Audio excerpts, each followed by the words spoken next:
A community in Chatsworth and Durban is taking matters into their own hands. They're accusing authorities of taking too long to help them and are building their bridge on their own. Recent floods caused extensive damage in many parts of the city, and some community have taken to rebuilding on their own. Reporter Monique Mortlock is in Chatsworth in Chatsworth this morning. Good morning, Monique. What an interesting story. So community members are no longer willing to wait on government. No, definitely not. When those floods hit this particular area, the community saw the devastation to the Pompene River Bridge. I'm going to ask my colleague Francois just to show you where we are standing right now. So what they've done is that the sections linking the bridge between Blundell Road and Shallcross Road, those sections basically collapsed due to the flood, and the Pompene River basically just overflowed and flooded the bridge. So only those concrete sections where you see the truck driving over, only that stood, while the sections on the opposite sides, those sections collapsed. And what the community decided is, hang on, we're not going to wait for for government to take their time getting to us, because as you know, a little earlier we heard from the Transport MEC Peggy Nkonyeni that they've been inundated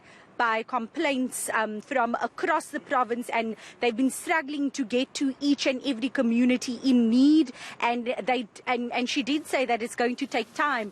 Now this community here in Shallcross, they call themselves the Pompene River, I need to get it right, it's quite a long name, the Pompene River Bridge Project Team. And I'm speaking to Marcus Fredericks. Marcus, tell me, when you saw the opposite sides of the bridge collapsing, did you try to reach out to government first and foremost to try and see when are you guys going to come out, or was it a matter of, we know you're not going to have time for us, so let's just take matters into our own hands?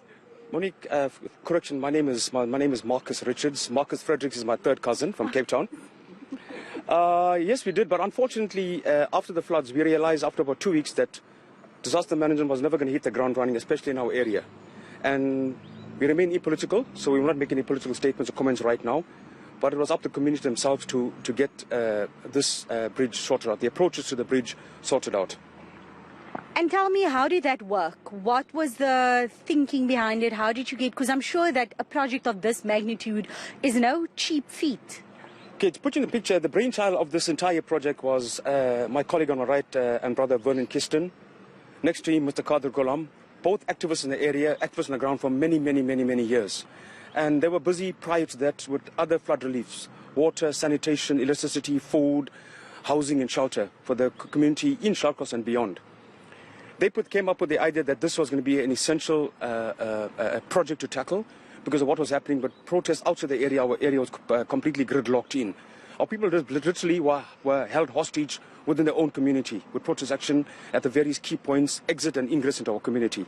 They came up with the idea, they put a team together, and then we hit the ground running. And in terms of buy-in from the eThekwini Municipality or from any type of authorities, because I spoke to a ward councillor, I don't know if he's around here a little earlier. Oh, there's the ward councillor over there. He did tell me that the municipality saw what the community was doing and wanted to at least provide some oversight type of help. Okay, we'll be generous in terms of their contribution to the project. Like I said, it's 5% to them, 95% to us. We did consult with private consulting engineers.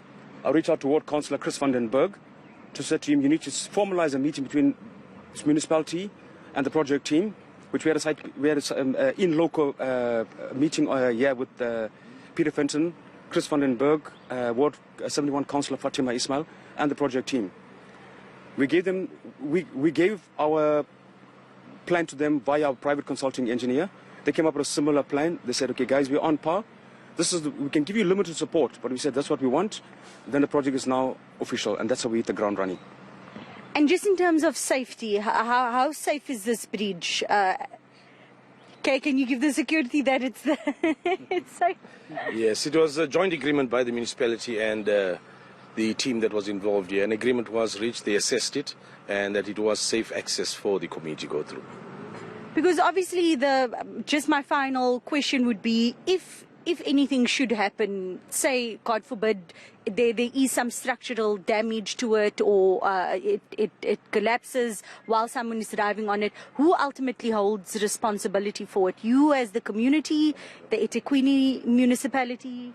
There was complete oversight by the municipality throughout the project. Their engineers, their roads department, and I have a message from them to say that the road is now ready for them. They will now take over and complete it. So it's now being handed over to the municipality. So the onus and any legal rights or indemnity now falls squarely in their court.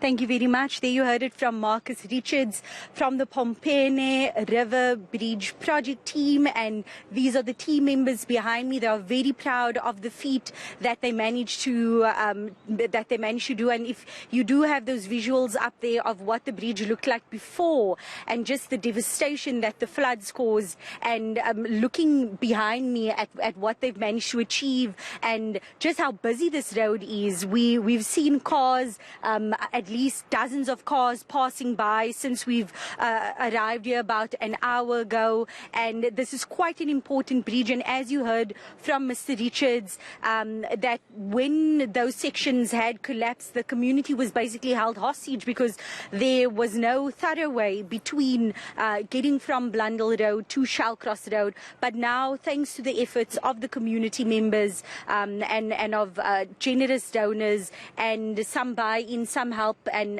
in terms of oversight from the eThekwini municipality, the Pompene River Bridge, for now at least, is temporarily open until the eThekwini municipality manages to get that permanent bridge going. All right, we'll leave it there for now.